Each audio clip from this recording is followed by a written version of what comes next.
Sejam todos muito bem-vindos, queridos irmãos, queridas irmãs em Cristo, e também todos os nossos amigos que acompanham as transmissões do Instituto Vida para Todos. Dessa vez estamos em Brasília, no meio de uma conferência em Brasília, da região 1. E essa mensagem faz parte da palavra profética que comporá o alimento diário. Mensagem 18.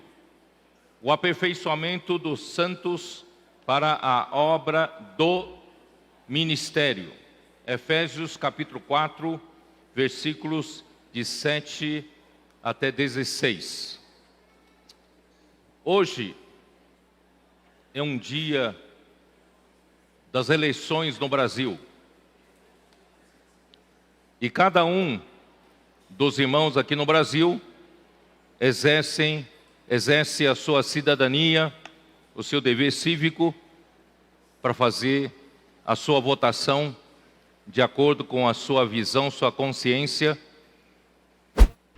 E nós, como a igreja, nós apenas oramos ao Senhor que nos dê governantes em cada país que possa conduzir esses países em paz, para que a igreja tenha liberdade de pregar o seu evangelho, cumprir o seu propósito. Não importa, na verdade, quem, se você escolheu, foi eleito ou não foi eleito. Irmãos, o importante é que sabemos que o Senhor está no trono. Deus está sobre todos. Ele usa todas as circunstâncias e pessoas para o cumprimento do seu propósito. Portanto, irmãos, qualquer que seja o resultado das eleições, nós não ficamos nem tristes nem alegres, porque nós sabemos que tem um que está conduzindo tudo para o fechamento desta era. A igreja está aqui para cooperar com Ele, não é isso? Nós queremos trazer o Senhor de volta. Portanto, nós oramos, para que os nossos governantes possam cooperar com o Senhor, claro, debaixo da sua soberania, para que o Evangelho seja cada vez mais propagado, e cada vez mais o Evangelho do Reino seja pregado a todos os cantos da terra. Ontem nós eu fiz questão de falar uma mensagem sobre a graça. Como a mensagem de ontem não será publicada no Alimento Diário, então faço questão de dar essa pequena introdução. A palavra graça é um pouco valorizada. Nós não podemos tornar essa palavra graça receber de uma forma muito comum, um entendimento muito superficial. Nós precisamos entender, queridos irmãos, a graça é um dos pontos centrais do ministério do apóstolo Paulo. Se não fosse pela graça, ele não teria sido nem salvo.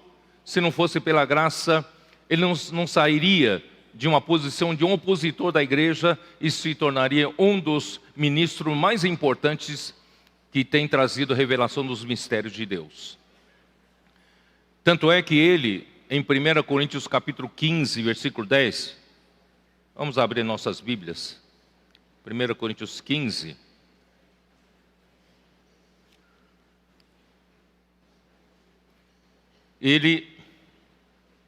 vou ler desde versículo 8.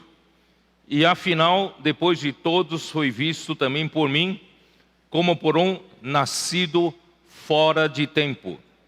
Porque eu sou o menor dos apóstolos, que mesmo não sou digno de ser chamado apóstolo, pois persegui a igreja de Deus. Mas, pela graça de Deus, sou o que sou. E a sua graça que me foi concedida não se tornou vã. Antes, trabalhei muito mais do que todos eles. Todavia, não eu, mas a graça de Deus comigo. Então, Paulo tinha essa visão correta sobre a graça. Portanto, eu fiz questão desde ontem de trazer essa visão correta sobre a graça de Deus. Queridos irmãos, eu estava aqui orando, estava aqui participando do Partir do Pão juntamente com vocês. Estava pensando, o nosso Senhor Jesus foi martirizado por nós. Na noite em que ele foi traído, ele tomou o pão e disse: "Esse é o meu corpo, né? Tomai", né? Ele foi entregue por vocês. E o cálice, esse cálice é o cálice da nova aliança, não é isso? Que também foi dado por vós. Tudo isso ele fez, irmãos, para que o seu corpo fosse partido e o seu sangue derramado, para que nós pudéssemos ter acesso à graça. Todas as riquezas espirituais, todas as riquezas celestiais estão nas regiões celestiais com Deus na eternidade. Não está disponível aqui na terra. Mas graças a Deus, pela partida do nosso Senhor Jesus, pelo seu sacrifício, ele morreu por nós, seu corpo foi partido, o véu que separava o santo do santo do santo lugar foi aberto de cima a baixo, rasgado por Deus, para que nós pudéssemos ter acesso a Deus no santo dos santos. Irmãos, isso é graça. Nós não tínhamos acesso às coisas espirituais, às coisas celestiais, porque nós não tínhamos acesso a Deus. Mas graças a Deus pela morte, né, de Cristo, o sacrifício de Cristo, ele abriu essa porta, ele abriu acesso. Hoje nós temos acesso à graça. Hebreus 4, dá uma olhada. Hebreus 4. Senhor Jesus. Versículo 14. Tendo, pois, a Jesus, o Filho de Deus, como grande sumo sacerdote, que penetrou os céus, conservemos firmes a nossa confissão, porque não temos sumo sacerdote que não possa compadecer-se das nossas fraquezas, antes foi ele tentado à nossa semelhança, foi ele tentado em todas as coisas à nossa semelhança, mas sem pecado. Acheguemo-nos, portanto, aonde? Acheguemo-nos, portanto, confiadamente junto ao trono da graça, a fim de recebermos misericórdia e acharmos graça para socorro em ocasião oportuna. Portanto, queridos irmãos, valorizem a graça. Foi tão difícil abrir esse acesso para nós, temos acesso à graça no trono da graça. Jesus teve que morrer e abrir esse caminho novo e vivo, e hoje nós temos acesso à graça.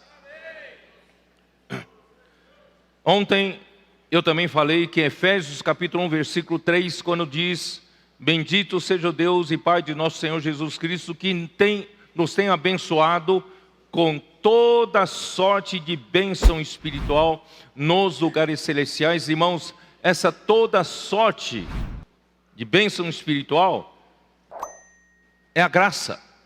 É a graça. Nós não tínhamos acesso. Nós vivíamos aqui na terra longe de Deus, distante de Deus, e Deus vivia na luz inacessível aos homens, e ninguém jamais viu a Deus. E Deus habita, segundo Isaías 57, habita na eternidade. Não habita no tempo e espaço, mas ao mesmo tempo Ele está no coração dos contritos, dos abatidos de espírito. Ó Senhor Jesus, Ele abriu, através do Seu Filho, essa porta da graça. Por isso que tudo, irmãos, recebemos pela graça é por meio de Jesus Cristo, que abriu essa porta, né? E eu fiz uma varredura, né, dos capítulos 1, 2 e 3, de como Deus, como a graça, né, nos trabalhou até na nossa salvação, e a graça, pela graça nós somos salvos, e essa graça traz a glória de Deus, que é o que Deus quer produzir na sua igreja, essa glorificação. A igreja será glorificação através do fluir da graça. E quando chegar no final do trabalho da igreja, Romanos 8 mostra que chegará o tempo da revelação da glória dos filhos de Deus. Aí acontecerá a filiação. A filiação, irmãos, que é a redenção do nosso corpo. Esse corpo é a única coisa que nos prende aqui na terra, é uma única coisa material e terrena. Mas graças a Deus, um dia, até esse corpo, que é material, será substituído por um corpo da glória. Ó Senhor Jesus.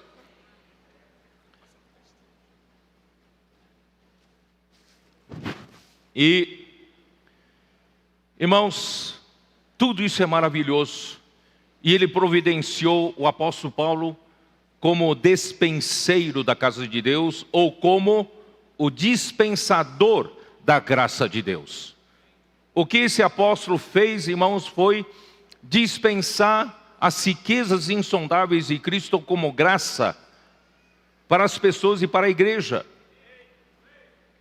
E ontem nós também vimos o quadro, a figura de Deuteronômio 8. Acho que pode colocar aqui na tela. Deuteronômio 8, ali mostra que Deus, Ele é o manancial profundo, Deus Pai. E o Filho fez um canal e trouxe essa bênção toda espiritual e celestial até o homem. Fez essa ligação.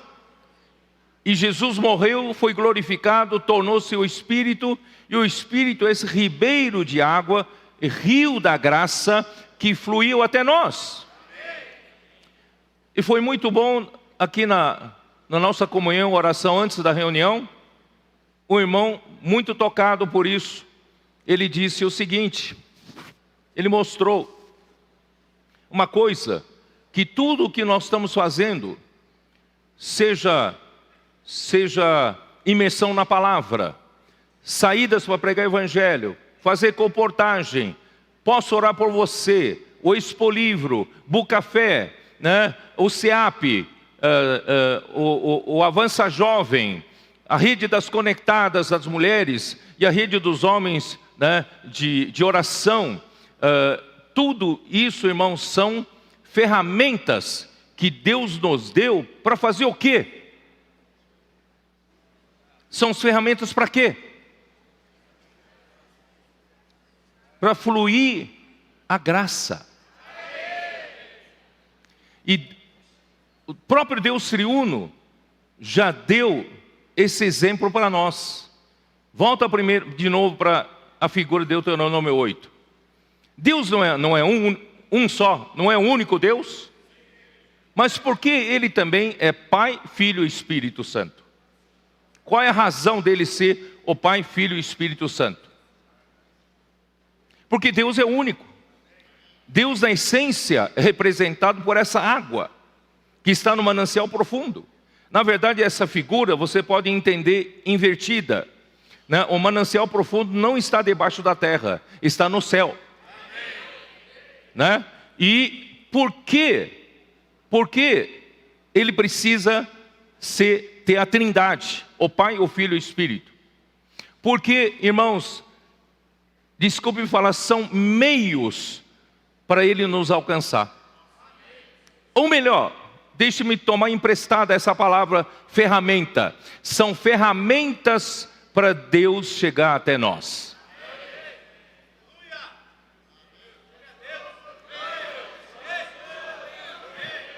Toda vez que nós lemos a Bíblia, no tocante à igreja, no tocante a nós, irmãos, a Bíblia tem um aspecto da vida e o aspecto da obra, não tem?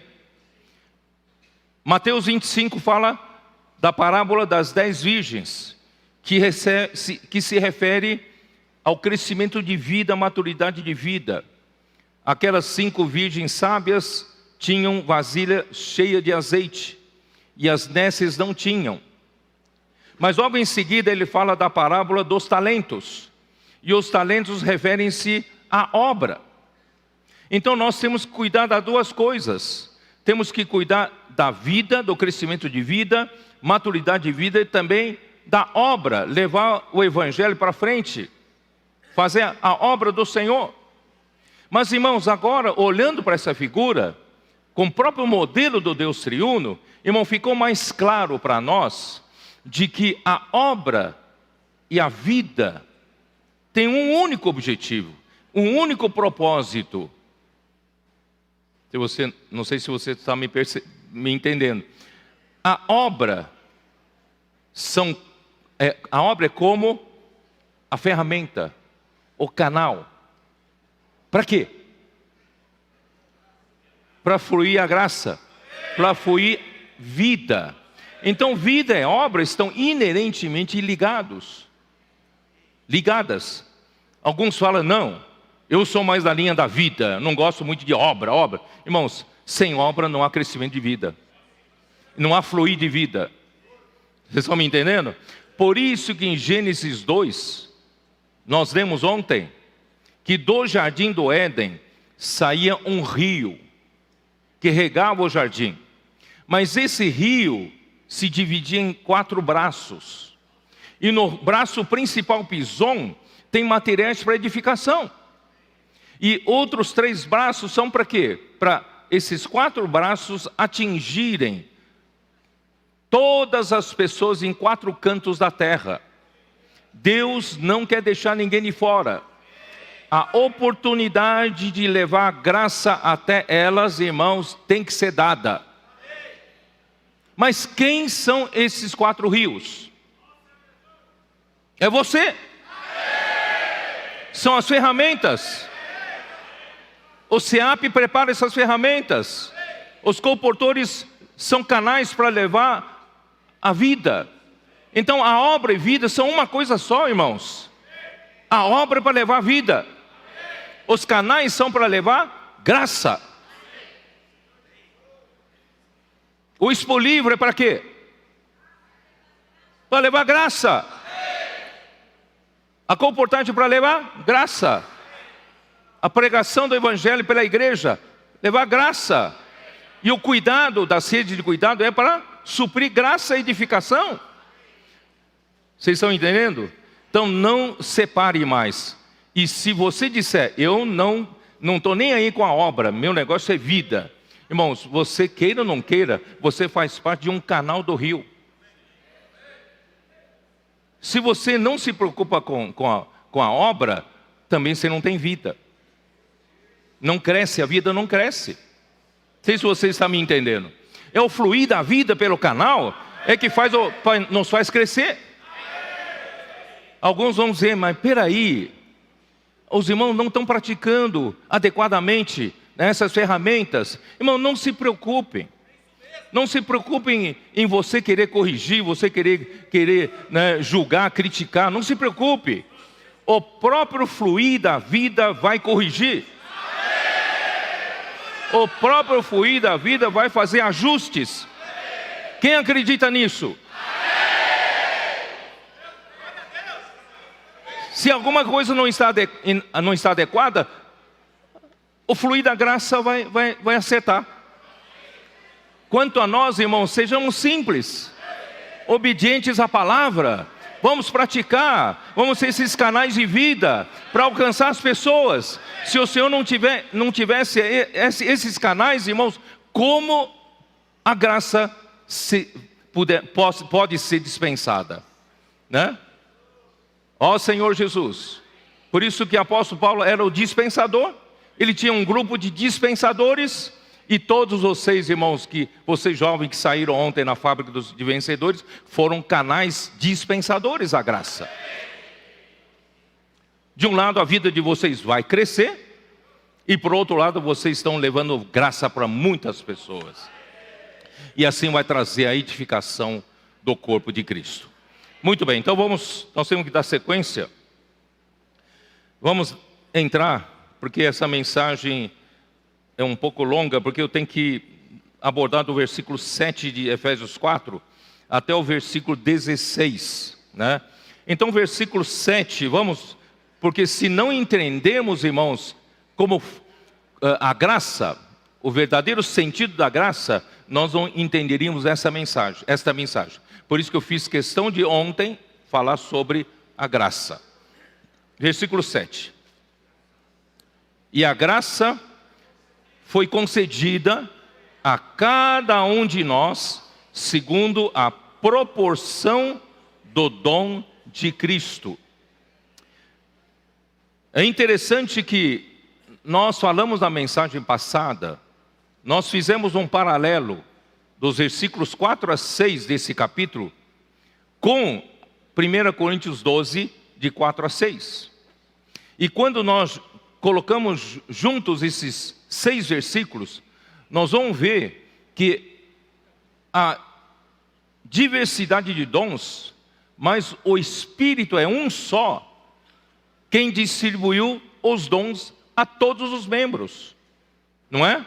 O Espírito, ele distribuiu dons para cada um de vocês. É o mesmo Espírito. Então, irmãos, não tem como nós seguirmos divididos, porque a nossa origem é uma só, é um só Espírito. E no versículo 5 fala, é um só Senhor que controla os movimentos e ações do corpo, que já tem ministérios. E no versículo 6 diz que é o mesmo Deus, Ele é quem opera tudo em todos. Então, irmãos, não tem como a gente ficar divididos, a não ser no homem natural. Porque, irmãos, pelo Espírito, pelo Senhor e por Deus, irmãos, não tem como ficarmos divididos. Essa unidade é orgânica. Essa unidade está já na nossa essência da vida, né? E o Senhor opera por meio de cada membro do corpo de Cristo. Então aqui fala, né, a graça foi concedida, né, a cada um de nós, foi dada para cada um de nós, segundo a proporção do dom que Cristo deu. Mas aí você não vai conseguir entender muito esse versículo se você não voltar para, né, Romanos 12, 6, aquilo que eu falei para vocês, né? Vamos lá, vamos para Romanos. Romanos capítulo 6, ele mostra o inverso. Capítulo 12, versículo 6. Capítulo 12, versículo 6. Tendo, porém, diferentes dons, segundo a graça que nos foi dada. Vou ler de novo. Tendo, porém, diferentes dons, segundo a graça que nos foi dada. O que é graça? Nós recebemos, irmãos, através desse acesso a Deus, recebemos a vida de Deus como graça. Recebemos a natureza santa de Deus como a graça. Recebemos todos os atributos divinos como a graça. Recebemos as virtudes humanas de Cristo como a graça. E quando chegou a graça até nós, nós ganhamos a vida de Deus. E a vida, cada tipo de vida, ele tem os seus dons, as suas habilidades. Vou explicar um pouco melhor, para você poder entender de uma forma bem básica. Por exemplo, um patinho. Ele já nasce com a vida de um pato, não é isso? Esse patinho, você não precisa se preocupar, né? A não ser logo depois de nascido, você pode jogar na água, que o patinho não se afoga. E sabe nadar, porque já nasceu com o dom de um pato. Nasceu com a habilidade de nadar. Mas se você pegar um pintinho de 1 semana e joga na água, vai morrer. Por quê? Um pintinho, a vida do pintinho não lhe deu a habilidade de nadar. Mas a vida de Deus, que você recebeu como graça, te deu dom, habilidade. entendeu? Para você funcionar como um membro do corpo de Cristo. Você pode, no mínimo, dizer: Jesus é o Senhor. Ou no mínimo invocar: ó Senhor Jesus. Porque antes de você receber a vida de Deus, você não tinha essa habilidade, nem de invocar o nome do Senhor. Mas graças a Deus hoje você tem. Mas não só isso, Deus te deu dons. E se você desenvolver esses dons, você vai ser útil no corpo de Cristo, né? Então, o dom, né? A graça, né? É isso, né? A graça, né?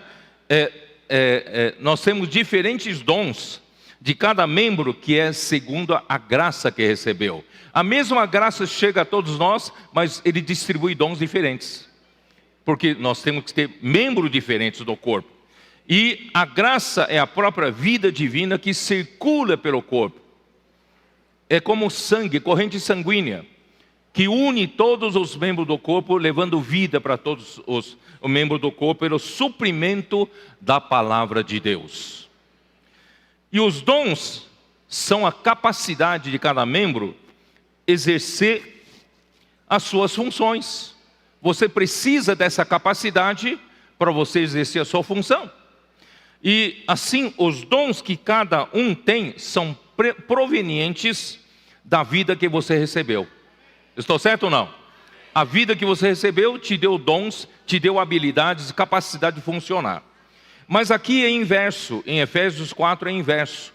Aí, conforme quando um membro começa a exercitar o seu dom, por exemplo, a minha mão tem a habilidade de agarrar coisas. Quando eu nasci, quando eu era bebê, né, eu não tinha força, não tinha habilidade de segurar firmemente um copo de água.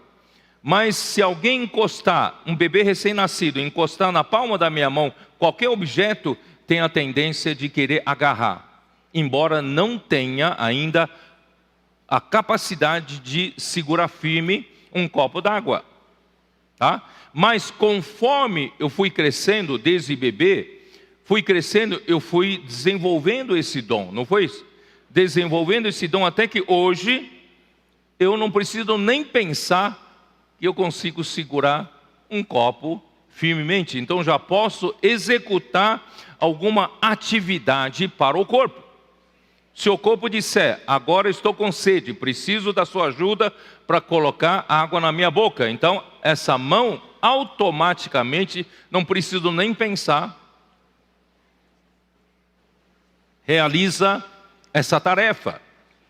Então você é esse membro do corpo que realiza, Deus quer que você realize. Então, de tanto exercitar, quanto você exercita um membro, esse membro começa a ficar desenvolvido, é ou não é? Né? E quanto mais desenvolvido é um membro, mais sangue precisa. Então, conforme o dom que você exercita, mais graça vem. O dom vem pela graça.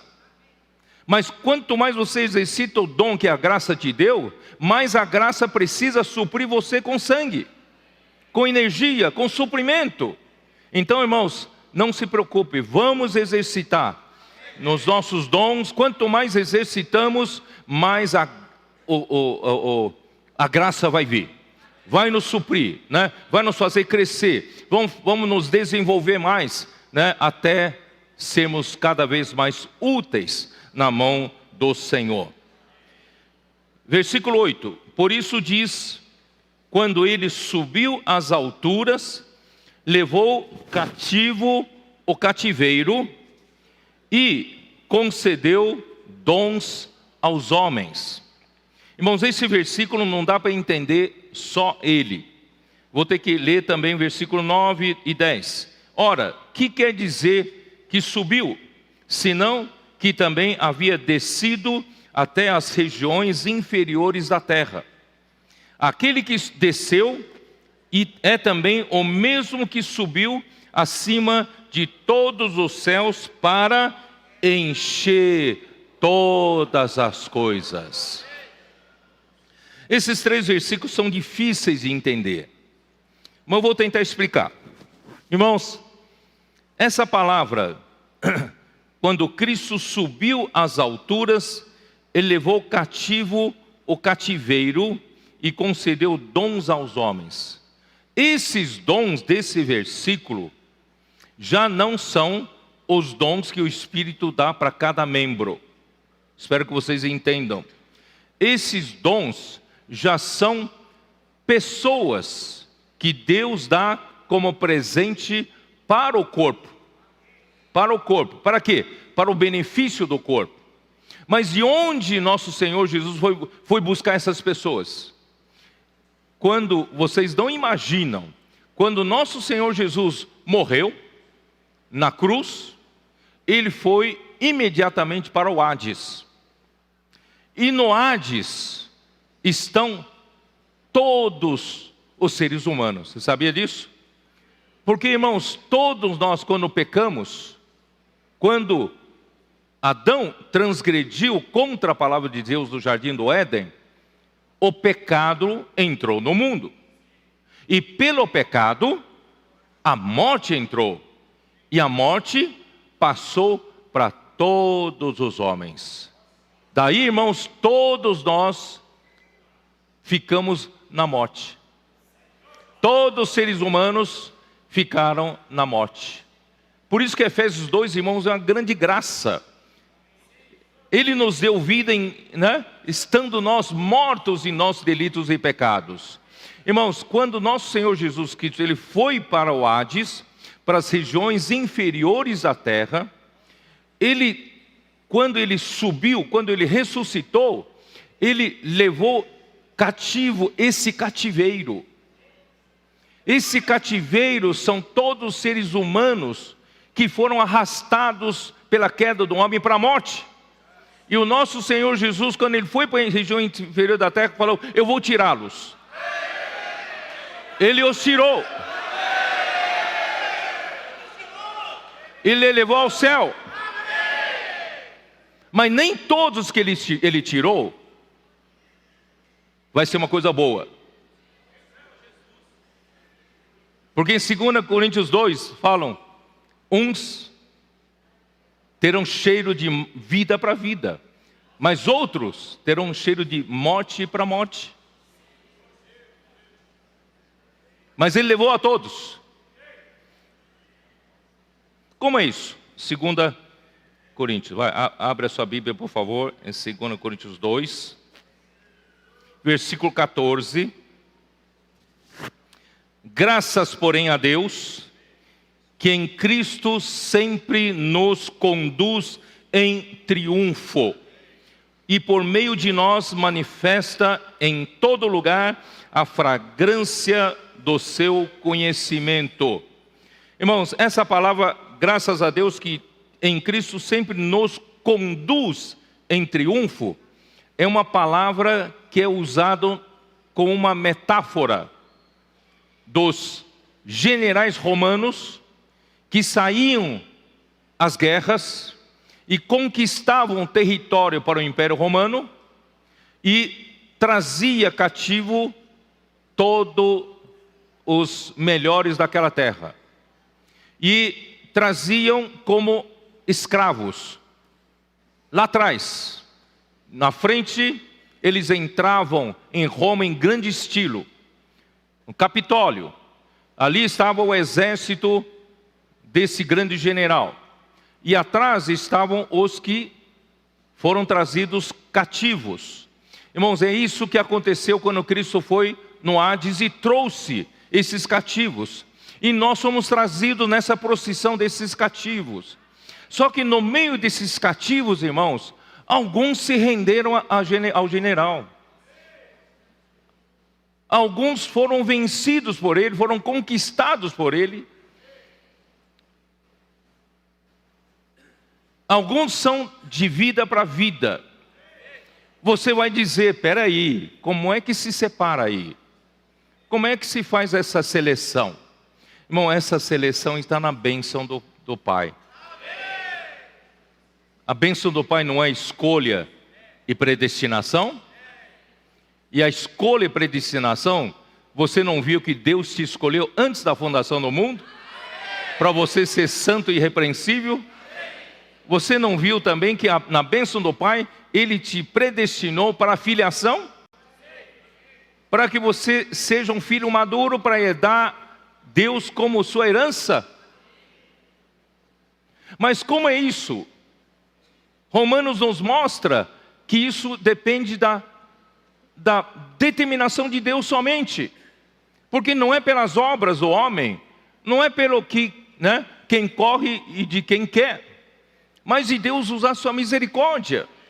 Mas, irmão, nós explicamos em algumas mensagens, embora seja assim, mas 1 Pedro 1:2 mostra que a predestinação de Deus, a escolha de Deus, irmãos, também é segundo a presciência de Deus. Mas para que a presciência de Deus, se não é segundo as obras do homem? Não é segundo o que o homem fizer de bem ou mal? Aí nós entendemos, irmãos, é pela fé. Quando a oportunidade de alguém do Evangelho chegar a um homem, irmãos, é nesse momento que acontece a misericórdia de Deus. Quando uma pessoa, você fala, posso orar por você? Ele vira as costas e fala, não quero, vai embora. Mas quem sabe na outra oportunidade ele aceite. Mas se ele fala, sim, eu quero, irmãos, foi a misericórdia de Deus sobre ele. Ele ouviu oração, ouviu você falar para ele, ajudou a ele, ficou com os livros. Irmãos, ele se tornou um escolhido e um predestinado, porque usou a fé. Não é? Então, irmãos, como é que vai se selecionar? Quem vai para a vida e quem vai para a morte? Como é que vai selecionar? Só o Senhor sabe. O Senhor que vive na eternidade, Ele tem acesso na vida toda de uma pessoa. Ele sabe a ficha corrida de cada um.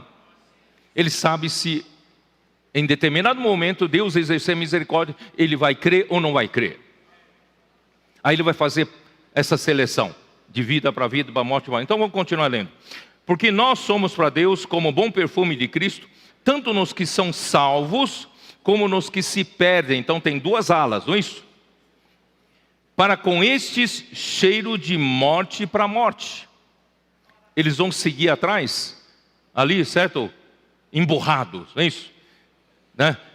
Resmungando. Mas para outros, mas para com aqueles, aroma de vida para vida. Quem, porém, é suficiente para estas coisas? Porque nós não estamos como tantos outros, mercadejando a palavra de Deus. Antes em Cristo é que falamos da presença de Deus com sinceridade e da parte do próprio Deus. Quer dizer, irmãos, a palavra profética, ela tem que sair de uma maneira pura, sem interferência do homem na sua essência. O homem é usado como canal para que essa palavra saia com pureza. E assim, irmãos, essa palavra tem poder para levar uma pessoa à salvação ou não. E Paulo foi um desses que Cristo, quando foi para o Hades, trouxe, cativo. E ele se tornou um desses cativos, seguidores de Cristo, do grande general. E ele se tornou um que espalha o perfume, porque os cativos levavam incensários e espalhavam o aroma.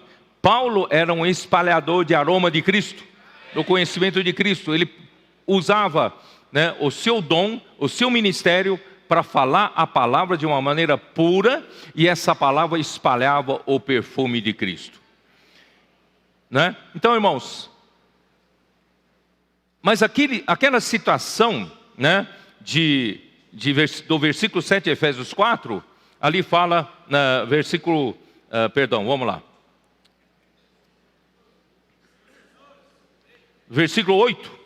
Quando ele subiu às alturas, levou cativo o cativeiro. Irmãos, de onde veio? Isso aqui é uma citação. Essa citação veio de Salmo 68. Dá uma olhada em Salmo 68.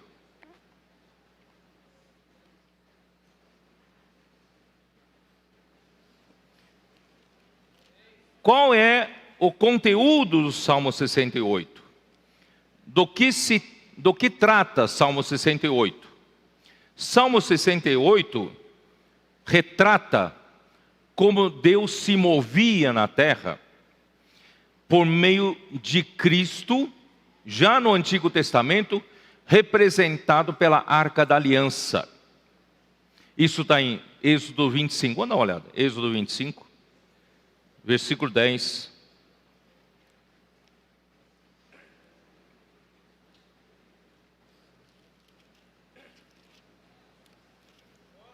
Senhor Jesus. Versículo 10. Também farão uma arca de madeira de acácia de 2,5 côvados, será o seu comprimento, de 1,5 côvado a largura e de 1,5 côvado a altura. Tá? Aí vamos lá para o fim. Versículo 15. Os varais ficarão nas argolas da arca e não se retirarão dela, porque tem que se mover a qualquer momento. A arca não pode ficar parada. Né? É assim como o mover de hoje, Deus não fica parado. Por quê? Porque a graça precisa fluir a todos os cantos da terra. Também, e porás na arca o testemunho que eu te darei. Então, essa arca da aliança representa Cristo. Cristo. E onde quer que a arca chegava a procissão triunfante de Cristo. Então, Salmo 68, irmãos, representa a procissão triunfante de Cristo já no Antigo Testamento. Por onde a arca passava, essa procissão obtinha vitória.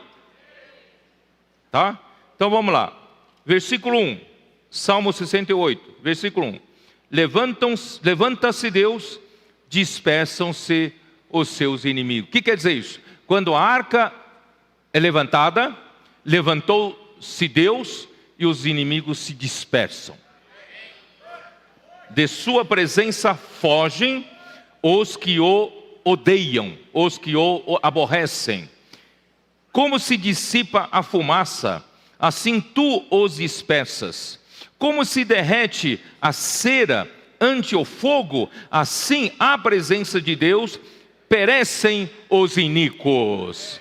Por isso, irmãos, não precisamos ficar intimidados quando saímos para pregar o Evangelho, porque nós estamos saindo na procissão triunfante de Cristo. Para onde a arca é levada, irmãos, fogem os inimigos. Ainda que você sofra alguma oposição, mas no fim, irmãos, a vitória será sua. Os justos, porém, se regozijam, exultam na presença de Deus e folgam de alegria. Cantai a Deus, salmodiai o seu nome, exaltai o que cavalga sobre as nuvens. Senhor é o seu nome, exultai diante dele. Pai dos órfãos e juiz das viúvas é Deus em sua santa morada. Deus faz que o solitário more em família. Ele vem para a vida da igreja. Tira os cativos para a prosperidade. Estávamos todos cativos na morte, e hoje Deus nos deu a prosperidade.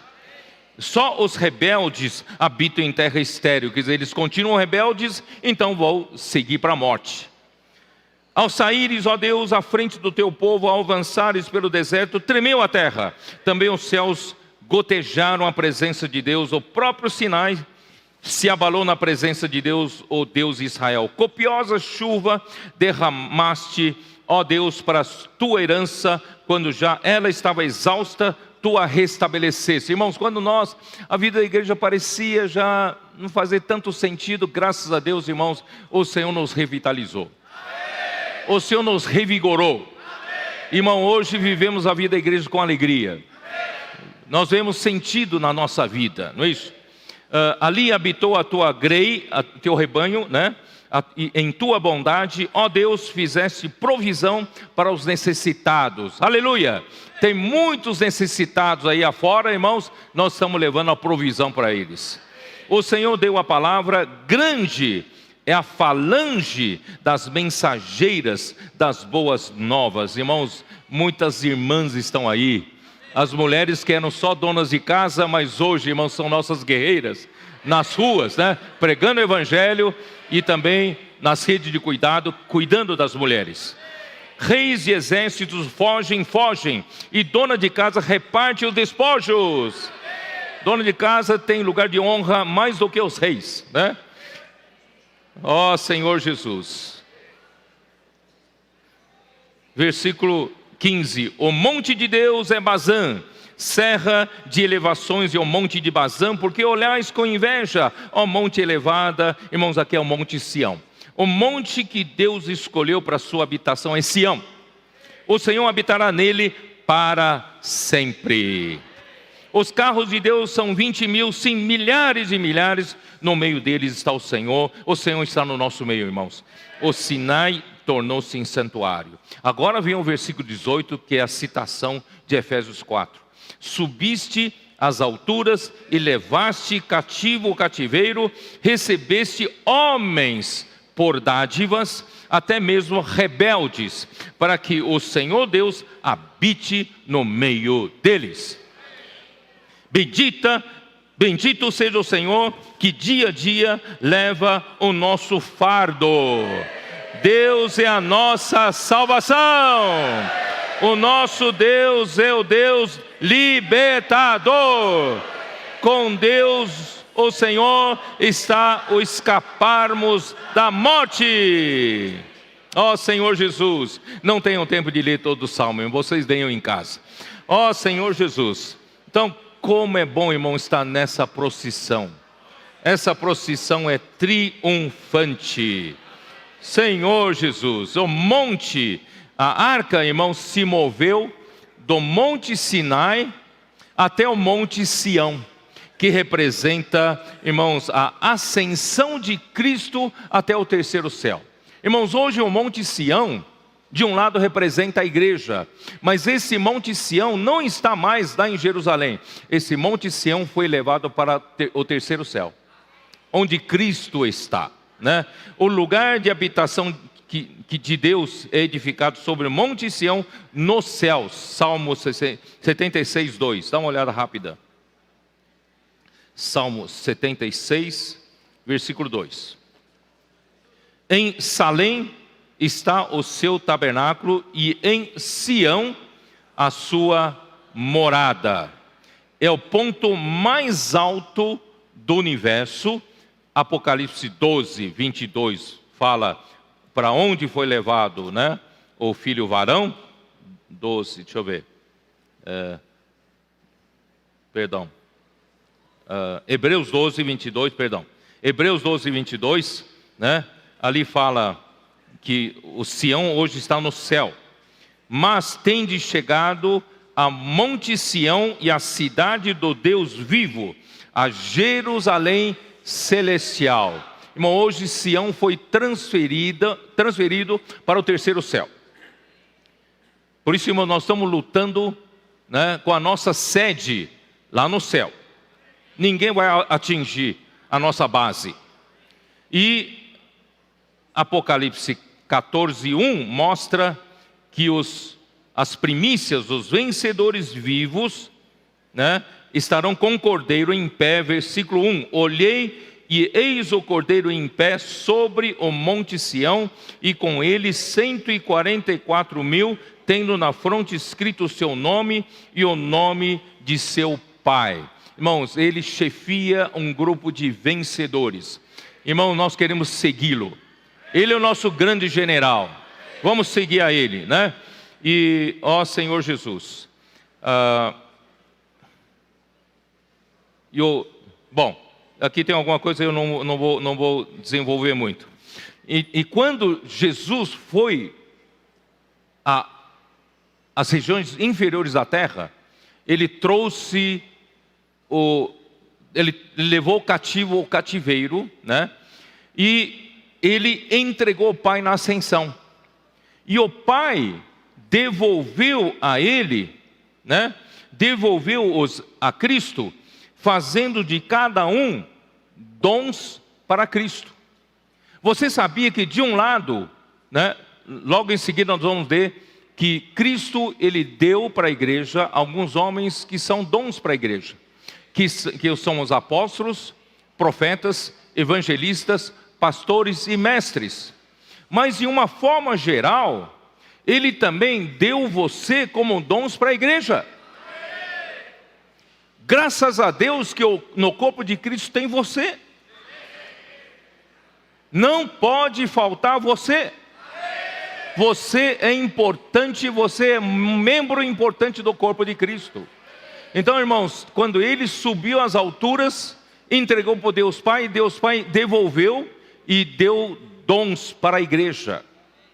De um lado tem homens dons, homens dotados, apóstolos, profetas, evangelistas, pastores e mestres. Mas por outro lado, você também faz parte desses dons que Deus deu para a igreja, para a edificação da igreja. Tá? Então, irmãos, eu fico muito contente com essa visão, né? E hoje nós não estamos lutando a nossa luta, como diz 2 Crônicas 20. Não, essa peleja não é nossa. Essa peleja já está vencida, né? O nosso rei já está no Monte Sião, no terceiro céu. Nós estamos só seguindo a procissão triunfante de Cristo. Por onde quer que nós vamos, irmãos, estamos espalhando o bom perfume de Cristo, levando a graça para as pessoas. As pessoas precisam ter oportunidade de um dia ter encontrado você como um canal para levar graça para essas pessoas. Se elas vão crer ou não vão crer, é problema dela. Mas nós somos obrigados, como esses 4 braços do rio, nós temos que alcançar a todos. Por isso você não deve avaliar. Pelo aspecto dessa pessoa, não vai receber o evangelho. Pelo aspecto daquela pessoa, vai receber. Você muitas vezes vai se surpreender, vai ser o contrário. Irmão, por isso não vamos selecionar as pessoas. Quem seleciona é o Senhor. Tá? Então nós vamos pregar o evangelho, fazer esse rio chegar às 4 direções da terra, aos 4 cantos da terra, irmão, para que o evangelho, como a graça, chegue a todos. Ó Senhor Jesus. Então Cristo, no versículo 10, vamos continuar. Capítulo 4, versículo 10. Aquele que desceu é também o mesmo que subiu acima de todos os céus para encher todas as coisas. Irmão, isso é maravilhoso. Esse versículo complementa o que nós lemos até agora. Deus quer nos dar a sua graça. E pela sua graça, irmãos, a sua vontade será feita. Pela sua graça, pelo fluir da sua graça, a igreja será edificada. Pelo fluir da sua graça, você crescerá em vida. Pelo fluir da sua graça, você amadurecerá. Pelo fluir da sua graça, você exercerá o seu papel como membro do corpo de Cristo. Pelo fluir da graça, irmão, nós seremos todos edificados. E pelo fluir da graça, irmão, nós alcançaremos as pessoas que precisam ser alcançadas. Irmãos, tudo é pela graça. Ó Senhor Jesus.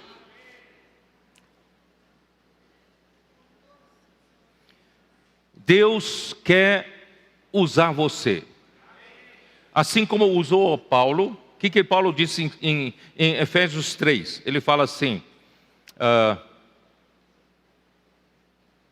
versículo 8. A mim, o menor de todos os santos, me foi dada esta graça de pregar aos gentios o evangelho das insondáveis riquezas de Cristo. Irmãos, essa graça que nós levamos às pessoas, nós colocamos à sua disposição, irmão, nós estamos levando as riquezas insondáveis de Cristo como a graça.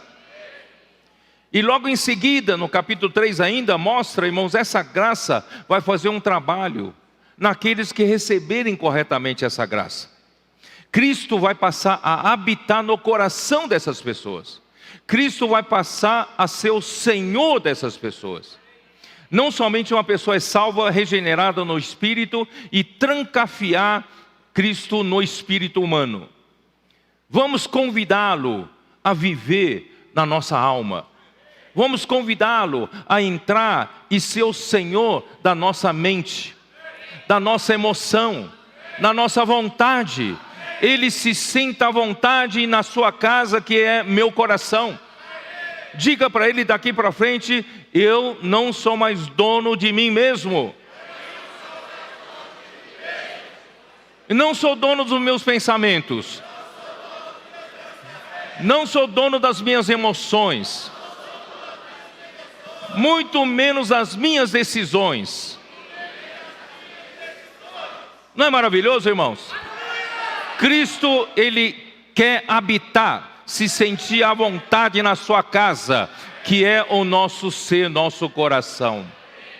Mas qual vai ser o resultado disso, irmãos? Qual vai ser o resultado? Está no versículo 19. E conhecer o amor de Cristo que excede todo entendimento, para que sejais o quê? Essa tradução não está muito boa. Eu fui ver que a outra tradução será o quê? Enchidos, né? Para que sejamos enchidos até a plenitude de Deus.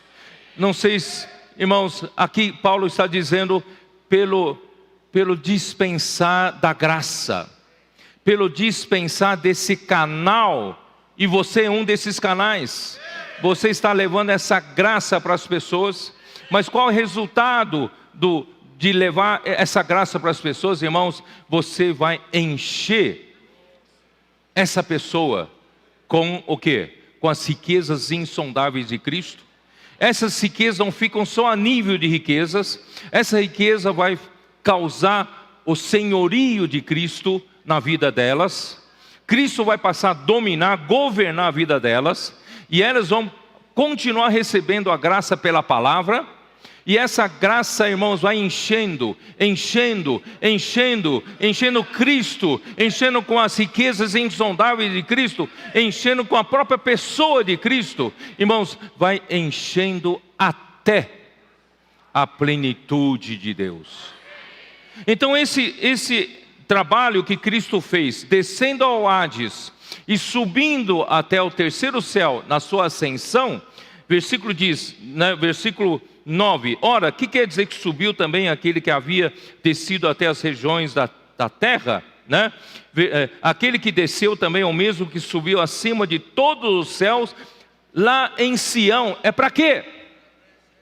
Para encher todas as coisas. Não pode ficar nenhum vazio de poder aqui na terra. O mistério da vontade de Deus, irmãos, é de encabeçar Cristo sobre todas as coisas, tanto as do céu como as da terra. Tudo tem que estar submisso, sujeito ao encabeçamento de Cristo. Tudo aquilo que não está sujeito, irmãos, um dia vai para o lago de fogo. E nós estamos fazendo esse trabalho para Ele. Através de quê? Através de servirmos como canais para levar o rio da graça de Deus. E essa graça vai fazer esse trabalho. Vai sujeitar todas as coisas ao encabeçamento de Cristo. As pessoas com que nós pregamos o Evangelho, vamos trazer para a igreja, vamos edificar essa pessoa. Irmãos, cada um de nós, cada um que for trazido para a igreja, para viver a vida da igreja, será enchido até a plenitude. E nosso Senhor, Ele subiu às alturas, foi até a parte mais alta do céu. Irmão, o terceiro céu é para quê? Deus lhe deu essa autoridade de encher todas as coisas. E a igreja é sua plenitude. Né? Capítulo 1, versículo 23. A igreja é o seu corpo, né? É a plenitude daquele que a tudo enche em todas as coisas. Irmão, tudo isso, em todo esse processo, nós temos participação. Somos canais da graça. E nós somos meios para o Senhor alcançar. Quando Ele enche todas as coisas, nós somos a plenitude, né, daquele que tudo enche em todas as coisas. Ó Senhor Jesus. Irmãos, eu estou muito alegre com esse trecho. Não sei se você, né? Então, irmãos, essa é a viagem que Cristo fez. Ele fez um passeio até o Hades. E aí ele subiu, Deus o levou lá para o terceiro céu, assentou no Monte Sião, vitorioso, né? E hoje, irmãos, Ele está chefiando lá do céu essa procissão triunfante da igreja.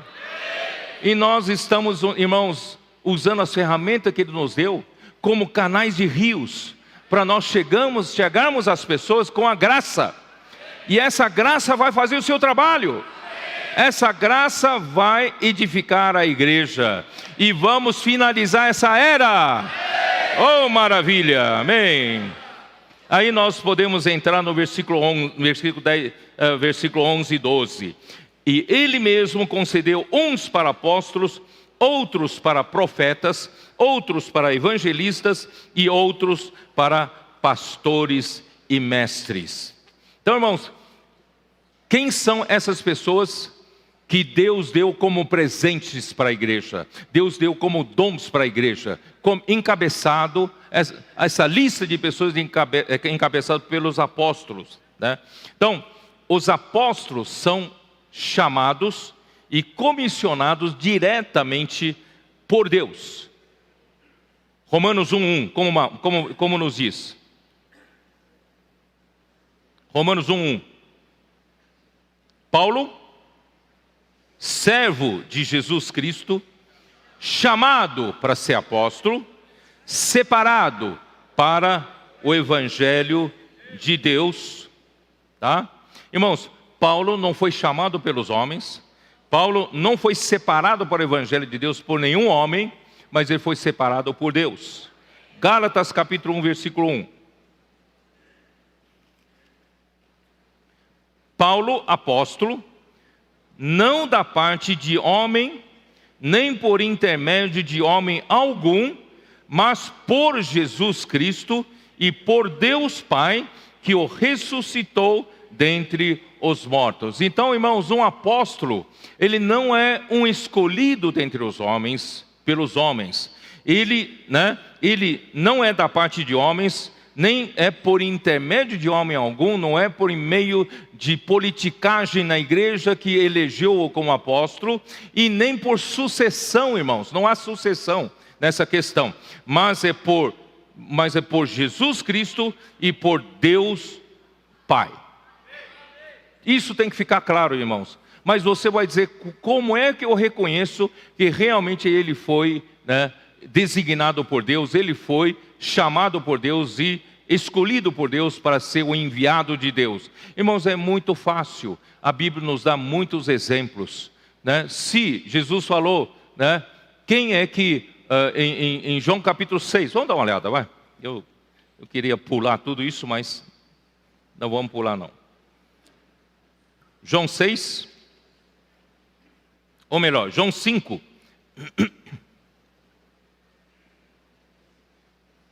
versículo 31, Jesus disse, porque os judeus que estavam em volta de Jesus queriam saber como é que você prova que você foi enviado de Deus. Você tem uma carteirinha, você tem um documento para mostrar que você é enviado de Deus? Jesus diz assim, versículo 31, se eu testifico a respeito de mim mesmo, o meu testemunho não é verdadeiro. Quer dizer, não sou eu quem digo, eu sou enviado de Deus, eu não posso dizer isso. Mas outro é que testifica a meu respeito, e sei que é verdadeiro o testemunho que ele dá de mim. Aí então os judeus pensaram, opa, esse outro deve ser João Batista, que ele está se referindo. Mas Jesus falou assim, eu não aceito nenhum testemunho humano. Então quem dá testemunho de quem é enviado por Deus não é homem. Porque senão, irmãos, seria muito fácil um levantar e falar para o outro, esse aqui é apóstolo. Irmão, não existe isso. Então, como nós temos a garantia que ele é enviado por Deus? Aí no versículo 36. Mas eu tenho maior testemunho do que o de João, porque as obras que o Pai me confiou para que eu as realizasse, essas que eu faço, testemunham a meu respeito de que o Pai me enviou. Eu não tenho documento, eu não tenho carteirinha, não tenho credencial de que o Pai me enviou, mas as obras que o Pai me confiou para fazer, e essas obras que eu faço, é o Pai que está realizando a sua obra. Então isso confirma, né, que eu sou enviado de Deus. Então, também nós lemos isso em Atos capítulo 2, né? Atos capítulo 2, versículo 22. Varões israelitas, atendei a estas palavras: Jesus o Nazareno, varão aprovado por Deus diante de vós, com milagres, prodígios e sinais, os quais o próprio Deus realizou por intermédio dele entre vós, como vós mesmos sabeis. O Pai confirma, se Ele enviou alguém, Ele confirma, Ele faz com que esse alguém faça a sua vontade, faz a sua obra, e o Pai é quem faz. Porque a obra de Deus, irmãos, o homem nenhum consegue fazer. É Deus quem faz. Tá? Bom, eles então, o apóstolo tem a comissão de Deus para pregar o evangelho, levantar igrejas, e receberam autoridade do Senhor para a sua edificação. Isso está em 2 Coríntios 10, 8.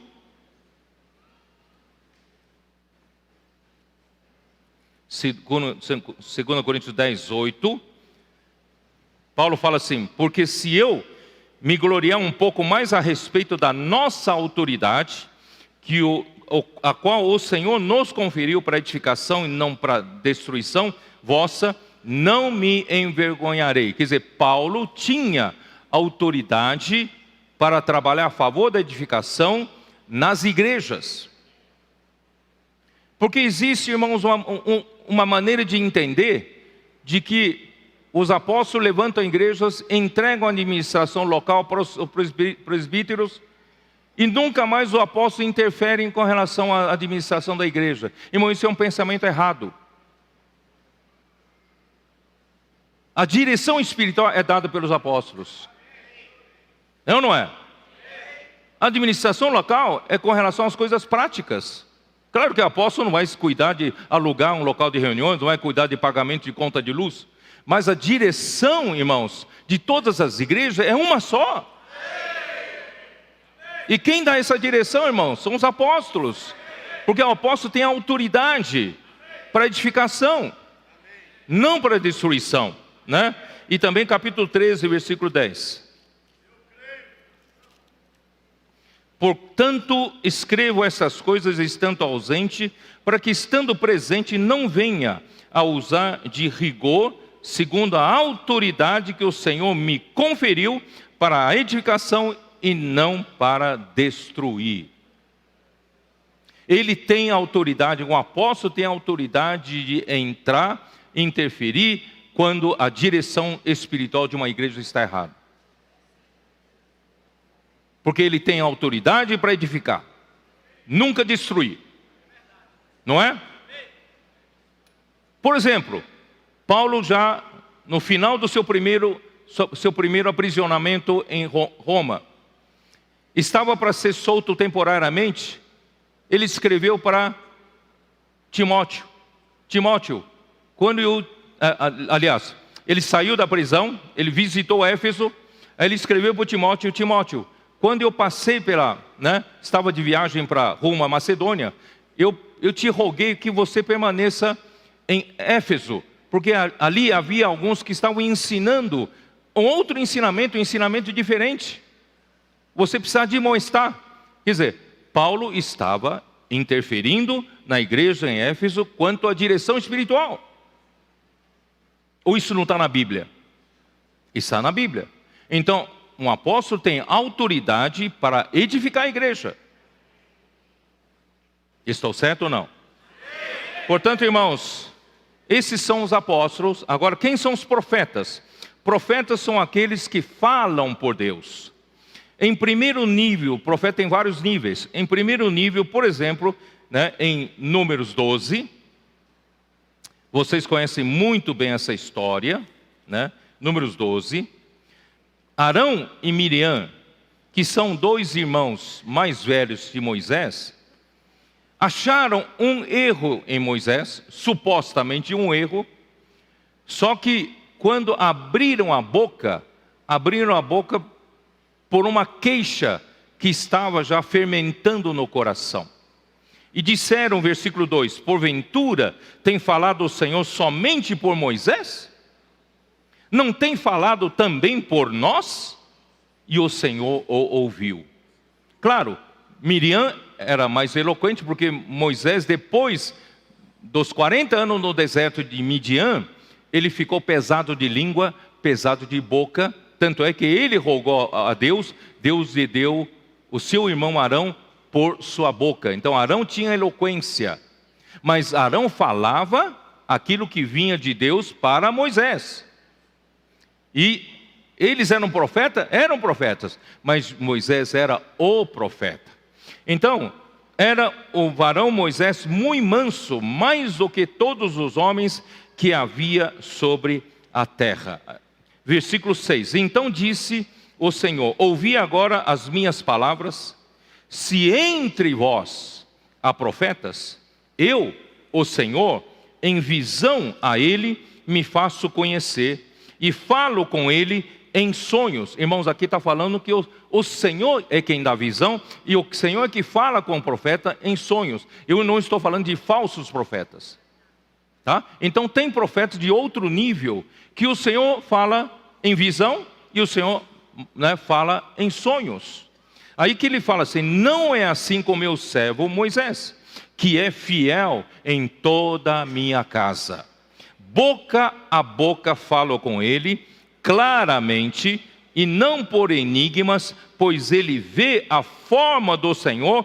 Como, pois, não temesses falar contra o meu servo, contra Moisés? Portanto, irmãos, no tempo de Paulo estava acontecendo a mesma coisa. Claramente Deus estava usando Paulo como a sua boca, como seu profeta, não é? Ele estava falando os mistérios, né, através de Paulo. Só que ali houve muita concorrência. Os judaizantes queriam distrair o povo, né, a igreja. E também os outros que eram mais dados à filosofia grega e tentaram introduzir gnosticismo na igreja. E também havia outro grupo que tentava introduzir a linha mística na igreja, né, e a tendência para heresia mais para frente. No tempo de João, já heresia já corria solta. Por isso, irmãos, muita concorrência confundindo, né, o povo na igreja. Irmão, nós temos que ter clareza, irmãos. De onde vem a palavra? Né? Se era Paulo, irmãos, vamos fazer como os tessalonicenses. Vamos crer que a palavra falada por Paulo era a palavra de Deus. E quando você crê, a palavra opera eficazmente em você. E tem acontecido nesses anos, irmãos. Mais do que prova, nós temos visto o Senhor agindo por meio da sua palavra, né? E em Jeremias 23, dá uma olhada. Ó Senhor Jesus.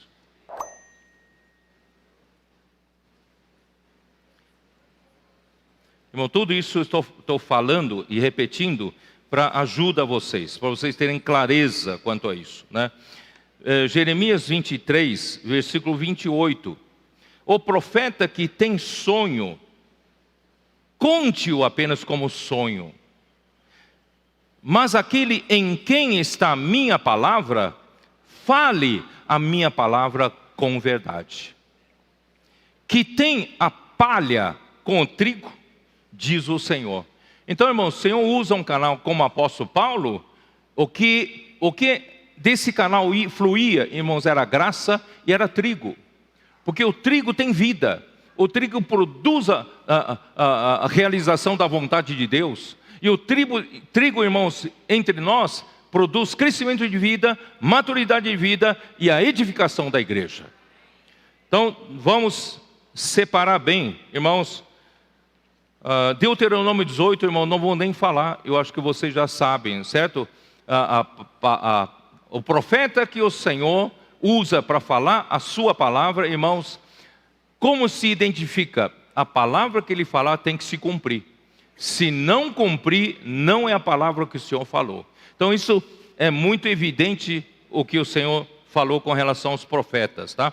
E quem são evangelistas? Evangelistas são os missionários itinerantes. Tem missionários itinerantes aqui entre nós? Amém? Nossos comportores. E agora na Colômbia, aqui no Brasil também, irmãos, alguns lugares estão praticando mission trip, viagens missionárias, né? Fazendo pequenas missões de uma cidade para outra, indo de cidade em cidade, viajando com uma van, vão de cidade em cidade pregar evangelho, fazerem comportagem, conseguindo contatos para cuidarem e levantar uma igreja onde não tem igreja, e fortalecer a igreja quando há igreja. Irmãos, eles são os evangelistas, eles são os missionários. Nós temos muitos missionários hoje, graças a Deus. O SEAP é para formar missionários. E os pastores e mestres aqui, irmãos, compõem uma só categoria. Porque no texto grego, entre pastores, né, e mestres, ali não tem artigo.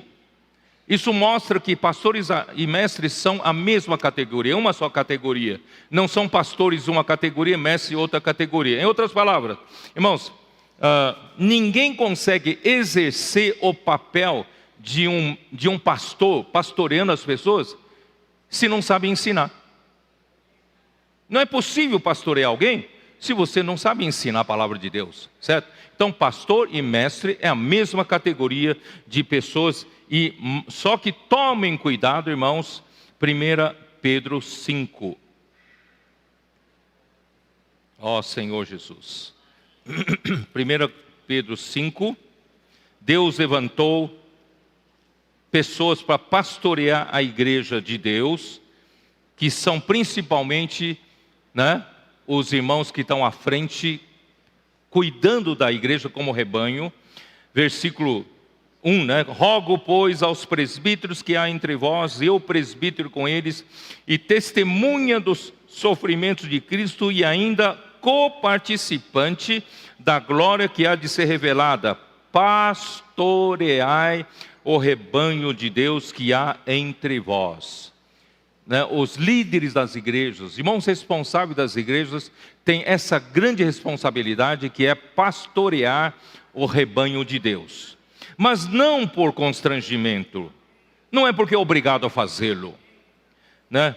Você faz de má vontade, não, mas espontaneamente, de boa vontade, como Deus quer, e nem por sorte da ganância, para ganhar algum benefício, seja vantagens financeiras ou vantagens pessoais de alguma forma. Irmãos, não pastoreie o rebanho de Deus com essas intenções erradas, né? Mas de boa vontade, nem como dominadores dos que vos foram confiados. Ninguém é senhor de ninguém. Não temos direito de dominar a vida de ninguém. Ele tem o seu Senhor. Jesus é o Senhor, né? Então, antes, tornando-vos modelos do rebanho. Se você quer que o rebanho siga um caminho correto, seja você um modelo, certo? Ora, logo que o Supremo Pastor se manifestar, recebereis a imarcessível coroa da glória. Ó Senhor Jesus, vamos voltar lá para capítulo 4. Ó Senhor Jesus, eu ia até versículo 16, acho que vou terminar no versículo 12. Por causa do tempo, né? Vamos lá, versículo 12. Com vistas ao aperfeiçoamento dos santos para o desempenho do seu serviço. Se você olhar para King James atualizada, ele fala para a obra do ministério, tá? Para a obra do ministério, para a edificação do corpo de Cristo. Irmãos, nós estamos aqui. Os líderes que o Senhor deu como dons para a igreja, não são para assenhorear a igreja, não é para colocar a igreja no seu bolso, como se ele fosse o quê? Dono da igreja, não, né? Nós, irmãos, somos para aperfeiçoarmos os irmãos da igreja.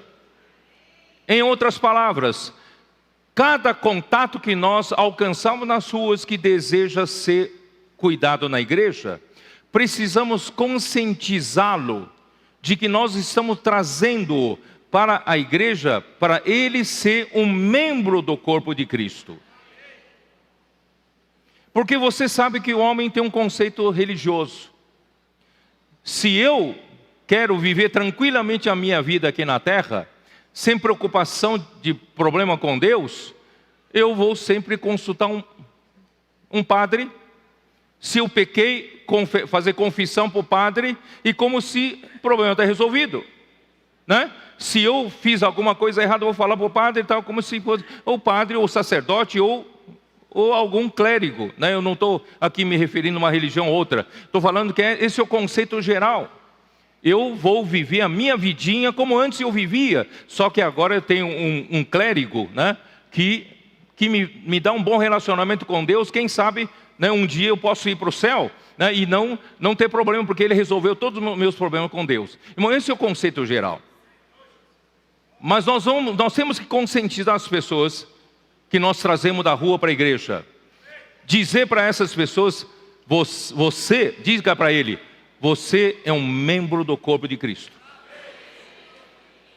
Estamos trazendo você para viver a vida da igreja, para aperfeiçoar você, funcionar com os dons que o Espírito te deu, para edificar a igreja.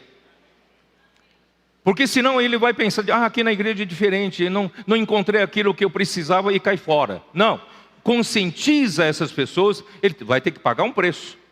Não é isso? Ele vai ter que deixar ser aperfeiçoado. Quem sabe, irmão, depois de algum tempo já leva ele para pegar o evangelho. Não é isso? Já coloca em algum serviço para ele. Irmãos, vamos aperfeiçoar as pessoas para a obra do ministério. Qual é a nossa obra? Cada membro, irmãos, de tanto exercitar seus dons, nós temos nossos ministérios. Mas os ministérios de todos os membros são para uma única obra do ministério. Qual é a única obra do ministério? A edificação do corpo de Cristo. Eu não tenho o meu ministério para fazer o meu nome. Eu não tenho o meu ministério para exaltar a minha fama. Não, o meu ministério, irmãos, é como o de vocês. O meu ministério, irmãos, é para fazer a obra da edificação do corpo de Cristo. Então, irmãos, Deus está, depois de muitos séculos, Ele está eliminando o clericalismo na igreja. Havia clérigos e leigos, mas graças a Deus, irmãos, hoje todos na igreja são membros que funcionam. E assim nós vamos edificar o corpo de Cristo. Então, por séculos e séculos, irmãos, o clericalismo prejudicou a igreja, matou a função dos membros do corpo de Cristo. E nós estamos restaurando. Vamos fazer com que todos sejam membros úteis no corpo de Cristo. Então esse é o único ministério do Novo Testamento, 2 Coríntios 4, versículo 1. Já estou terminando. Eu vou deixar para falar em Foz o restante. Capítulo 4, 2 Coríntios capítulo 4, versículo 1. Pelo que tendo este ministério, segundo a misericórdia que nos foi feita, não desfalecemos. Irmãos, nós temos um único ministério. Esse é o nosso ministério, a edificação do corpo de Cristo, né? 2 Coríntios 3, 5 e 6. 2 Coríntios 3, 5 e 6. Irmãos, esse ministério não é feito pelos homens capazes, mas feito pelos homens que dependem de Deus, confiam no poder de Deus, não em si mesmo, tá? Então versículo 5 diz assim, vou ler desde o 4. E é por intermédio de Cristo que temos tal confiança em Deus. Não que por nós mesmos sejamos capazes de pensar alguma coisa como se partisse de nós. Pelo contrário, a nossa suficiência vem de Deus. Irmão, para fazer a obra de Deus, a minha capacidade não faz a obra de Deus. Eu não sou suficiente, irmão, para fazer a obra de Deus. A nossa suficiência vem de Deus. Não que por nós mesmos, né? O qual nos habilitou, Deus nos habilitou para sermos ministros de uma nova aliança. O nosso ministério é esse, é o ministério da nova aliança, e nós somos ministros dessa nova aliança. E não da letra, mas do Espírito. Nosso ministério não é da letra, o nosso ministério é do Espírito. Porque a letra mata. A letra mata, mas o Espírito dá vida. Deus precisa dos seus canais para levar vida. Levar como ministro da nova aliança, ministro do Espírito, levar graça às pessoas. Vamos ser fiéis a essa palavra. Deus precisa edificar a sua igreja e está nos mostrando o caminho para edificar a igreja. Vamos ser esses canais da graça. Essa graça vai nos beneficiar, vai nos fazer crescer, nos amadurecer e nos fazer capazes de edificar-nos com outras pessoas. E essa graça vai alcançar outras pessoas que nós vamos trazer como materiais para construção. E todas essas pessoas, irmãos, estarão edificadas conosco. Irmãos, melhor ainda, eu tenho a esperança, irmão, das pessoas que nós estamos ajudando nas igrejas, pelas redes de cuidado, também serão vencedores juntamente conosco. Para entrar na terra de Canaã junto conosco, já antes da grande tribulação sermos arrebatados. Eu tenho essa esperança. Jesus é o Senhor, amém.